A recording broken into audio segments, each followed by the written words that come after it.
Hello! So as it's VE Day, I've had a look through the recipes that I will share with you, and one of the recipes I've selected is a cottage pie. It's a really good winter warmer, so if it's a little bit of a cold day, it's lovely to have a cottage pie. It uses up some things from the fridge, which is great, because during wartime and certainly after the war, certain foods were in short supply. So a cottage pie was great for using up bits and bobs that you had left over, and also it's always a family favourite. So I hope you join me in making a cottage pie. I'm going to go through, as I always do, how to make a cottage pie, how I make a cottage pie. I'll give you some hints and tips along the way. I hope you enjoy cooking this, and we'll get started. So let's see what you're going to need. So first of all, you will need a ration book so that you can go and get some meat from your local butcher or supermarket. You will need your jug so that you can make up some stock cube, salt and pepper, Worcester sauce if you have it, some carrots, a stock cube as I say, so you'll need some hot water as well. Some herbs, so rosemary and thyme would be very good. So this has rosemary, thyme and oregano in it as well. So that would be very good if you have any of that. So herbs of Provence. Some potatoes for the topping, an onion and some implements for cutting and skinning. And last of all, you will need some meat. Now you might think this is a bit unusual, if I just push this back, a little bit unusual that I've got my meat wrapped up like this. Let's have a look. Oh, lovely. So this is how you would have bought your meat when this recipe was produced. You wouldn't have bought it in a plastic container like you do today, so it's much more basic, the packaging. So we're used to something called MAP packaging, which is modified atmospheric pressure, so it comes in a sealed container and it keeps for a lot longer, whereas they didn't have that during the war and certainly after the war. So this is how your meat would have been given to you at home. So this is what I've done. Try and keep it authentic. So put that to one side, that'll be used for later. So I'm going to clear a space and we will start by chopping our onion. Right then, so to chop your onion, you want to look for the tufty bit and you want to try and keep that if possible. So the first thing I do is I just hold on to my onion this way and I just slice straight down to remove the little pointy bit like that. Then I have somewhere that I can put it down this way and I can cut it straight down. So you always cut onto the chopping board, never towards yourself or towards anyone else. So there we go. Remove the outside skin, so I can do this quite quickly. There we go. You don't want any of this papery, crunchy skin. Push it to one side. Don't want any of that. Now you can lay it flat, and what you can do is this. You can use your knife and just go towards the tuft, slicing like this with your sharp knife. Now you want to watch out for your fingers, so remember your claw grip, so your fingers are nice and safe. Watch your thumb, because it always sticks out further, so it's easy to cut your thumb, so do that. You can then go like this. So always moving your hand out of the way. So what I've done is I've made it into sort of like fingers or like a comb. And then what I'll do is I'm going to hold the onion together. I put the knife on the board and pull it towards me like this. And what that will do is it will dice the onion. So I can keep doing that all the way until the end and I'll have some nice small pieces. Another way you could do it, and it's a little bit lazier, but you can chop off the tufty bit and you can just cut this in half. And if you have one of these, pop it in there and you can whiz it so you end up with nice small diced pieces. So I'm going to do that now and I'll show you the next step in a moment. So cut your onions and join me back here in a second once you've done that. Brilliant. Right, my little gadget here has chopped the onion, so that's perfect. That is possible by hand, but it takes a lot less time using one of those. So if you have a little chopper, I'd recommend using that. It's brilliant. Right, so next one, you'll need some water. So I have a big pan here with some hot water in it. That's ready for my potatoes to go into. So we'll put that to one side. And a lot of people ask me, how do you figure out how many potatoes you need? Well, it's quite simple. Pop your potatoes in the dish that you're planning on using. If you can cover the dish like this, then you have plenty. It's surprising how many potatoes you need. So, I would do that just to get your quantity correct. And then your next mission or task is to peel a potato. So, it's quite straightforward really. Just mind your finger holding the potato. So, peel away from you, just like that. Hold on to it and peel straight onto the board and just move the potato around like this. Some peelers are easier than others. This one is a fixed one, but sometimes you can get ones that have a blade that moves. So I'll just do this spud quickly. Quite a speedy peeler really. So as you do this, just mind your finger, that's all. It's easy to catch this finger underneath. So, and they are very slippy. So, watch out for the peelings. There we go, lovely. Got rid of those. Now what I would do, it doesn't matter what size you chop this to. If it's smaller, it will boil faster. So make your potatoes about the same size. If you chop one, into a tiny piece like this, and you have a big piece, this one will cook a lot faster, so that it'll cook unevenly. What will happen is this one will fall apart in the hot water, and this one will end up being undercooked. So my advice is, whatever size you make them, try and make them all about the same size. I wouldn't go much smaller than a golf ball. If you make them too small, they tend to fall apart a bit quickly. So that's what I would do. Try and chop them up into even sizes and about the size of a golf ball. That needs to go into some hot water now and be boiled for about 15 minutes until they're nice and soft, but they're not falling apart. And then the next manoeuvre is to mash it into your topping. So I'm going to pop that onto the hob now and peel the rest of these potatoes, and then I'll show you the results in a moment. So my potatoes are now bubbling in a nice big pan of hot water on the hob there. So here are some carrots freshly dug up from the ground. You will need to take the top off if you have this part, so this just needs to be sliced away, and the same, you can take the tip off, but the rest is fine. Now you could just wash this and chop it up, that would be okay, but if you want to peel it, you are more than welcome, but it is possible, you don't have to peel it. As long as you are happy that you've cleaned it, you can eat it with a little bit of the skin on, and it won't actually matter too much. Right then, so take your carrot, and it's up to you how you do it. You can chop it into pieces like this, so it's about the thickness of a sort of £2 coin. If you want to, you can slice it this way as well. I quite like doing this. And then you end up having little edges like that, with a little chamfer. So I think that looks quite nice when you're cooking it. If you have a particularly large carrot that is quite big, you might find that you need to chop it in half, like that, or even quarter it, it's up to you. It really is, at the end of the day, you're going to be eating this and you're the chef, so you decide how you'd like it. Carrots can be a little bit hard, so it is quite a good idea to chop it up into smaller pieces. You'll find it cooks a bit faster and it's softer as well when you come to eating it. I should have said, when you put your potatoes in, if you have any parsnips or swede, you're more than welcome to put parsnips and swede into your mash as well, so you can make lots of different flavours for your potato mash. It doesn't have to be just potato.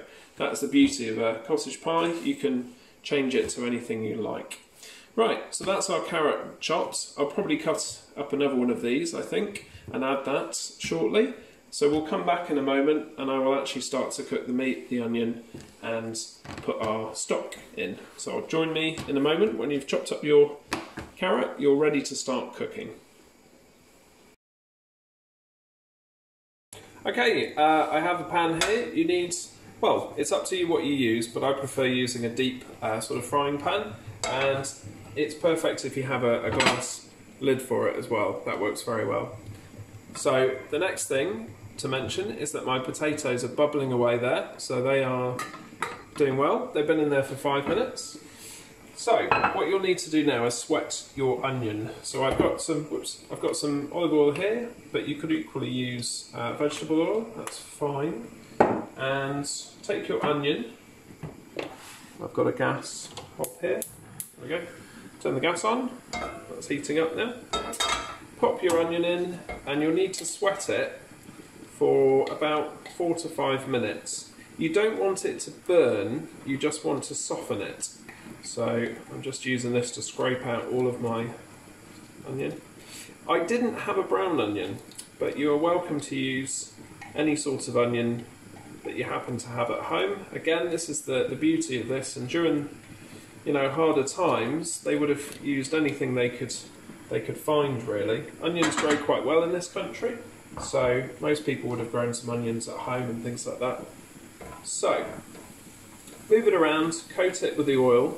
You don't want the heat on too high, so you want a low heat, and I put in a little splash of water, so about a tablespoon.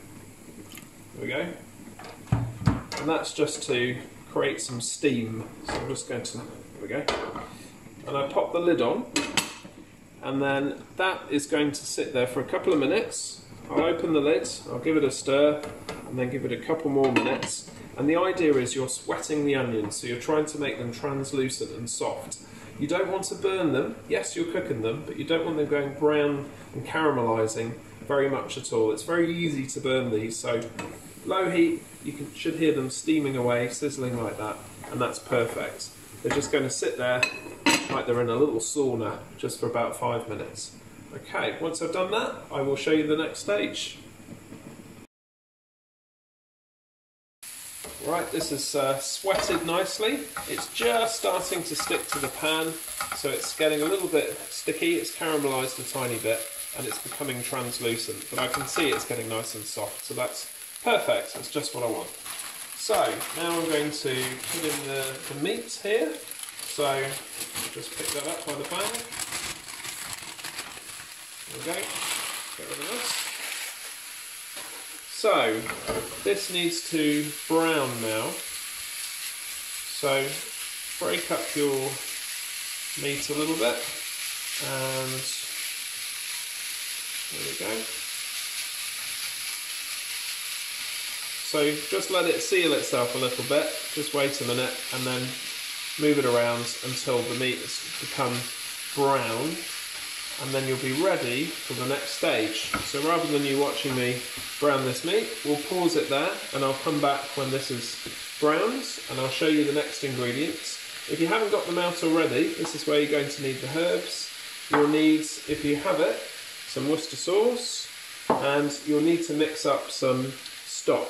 So if you have a helper at home, they can make the gravy for you, the stock to go in there. If you don't have anyone, perhaps turn this down a little bit and make your stock now while this is on a low heat.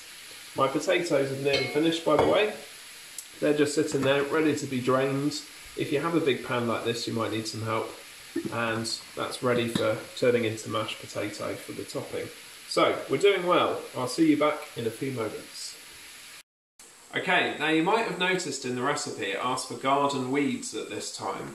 If you don't have any garden weeds that you fancy putting into your cottage pie, you're more than welcome not to. You won't be surprised to hear that I'm not putting garden weeds into mine, but if times were tight and you didn't have any parsley or anything like that, then garden weeds it is. So if you have any fresh parsley at home, brilliant. If you have any dried herbs, you can pop those in. Thyme works very well for this. If you have the Worcester sauce, now is the right time. Here are a couple of optional extras for you. I generally put in some tomato puree, not a lot, a couple of tablespoons will be plenty for this, and I find it gives it a nice flavour. Some people put in a little spoon of sugar to sweeten it a little bit. It won't make it sweet like a cake or anything like that, but it just helps to bring out the flavour a little bit. Some people put baked beans in as well. So you've got tomato sauce in there, so that will give it a slightly tomatoey flavour. And the beans actually up the protein content, which is very good. So it's a good way of getting more protein without eating more meat. If you have corn at home, you can do half and half. So you can add corn to this, and then you up the protein content, but you lower the saturated fat. So by doing half meat and half corn is actually another really good way of getting more protein into your diet without all that saturated fat that you have with the meat. So there's some options for you. And the last thing that you will need, as I mentioned before, is some stock. So in here we have some OXO stock cubes. Oops, that was a little bit hot there. And I've also put in a bit of gravy just to thicken it slightly.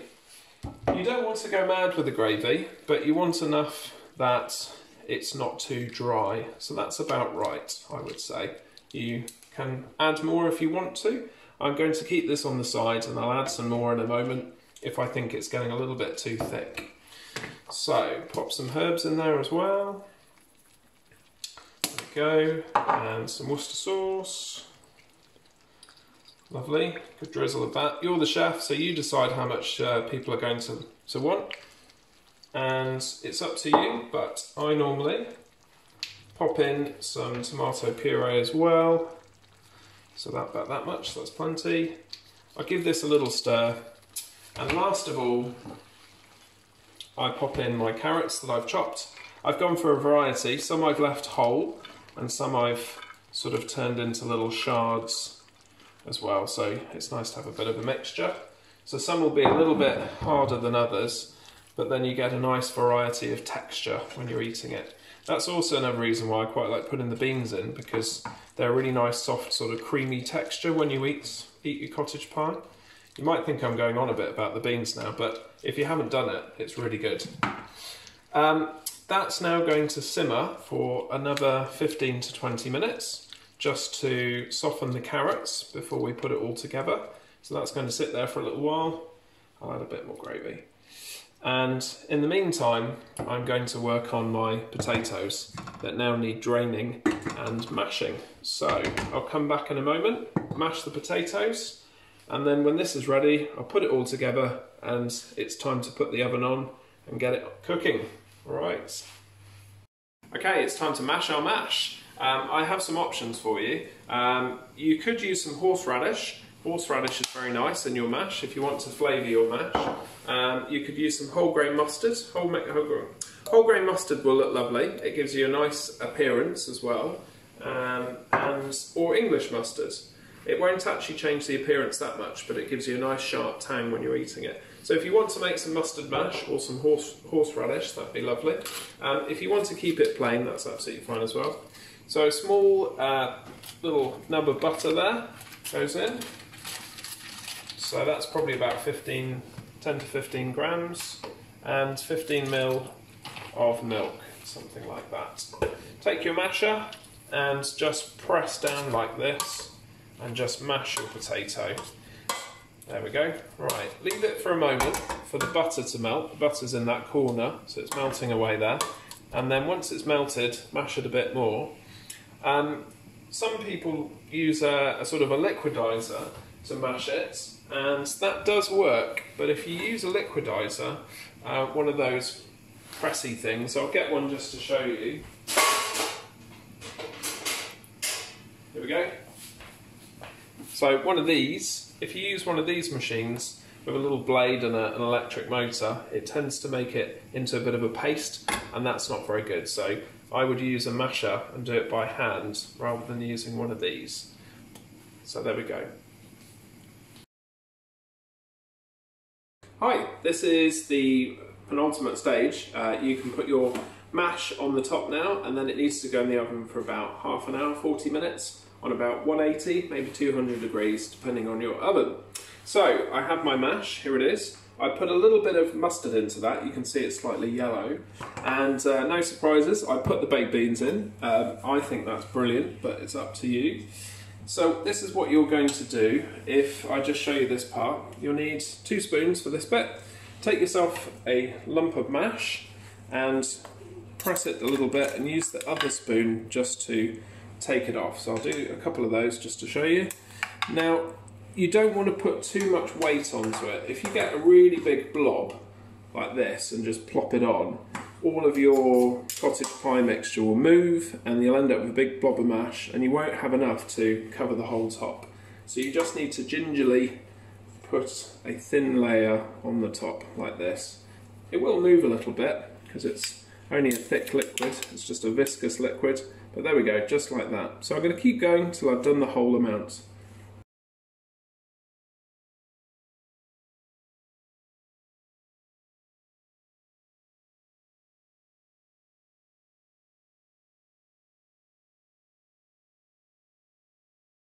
Hello, my pie has been cooking now for 20-25 minutes. Yep, it looks pretty good.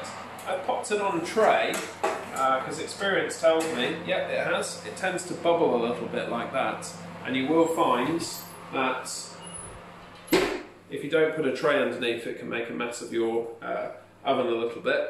So I've got a nice finish on there.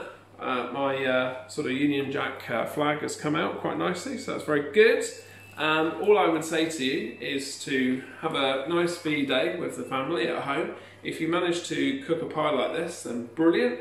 I hope you really enjoyed following along the video at home with me. There's plenty more recipes that you can have a look at if you don't fancy making a pie. So, thanks for watching, and I'll see you next time. Hello. So, I have my rationing book here. Now, the original rationing book would have been a lot smaller, but I've made this nice and big so that you can see.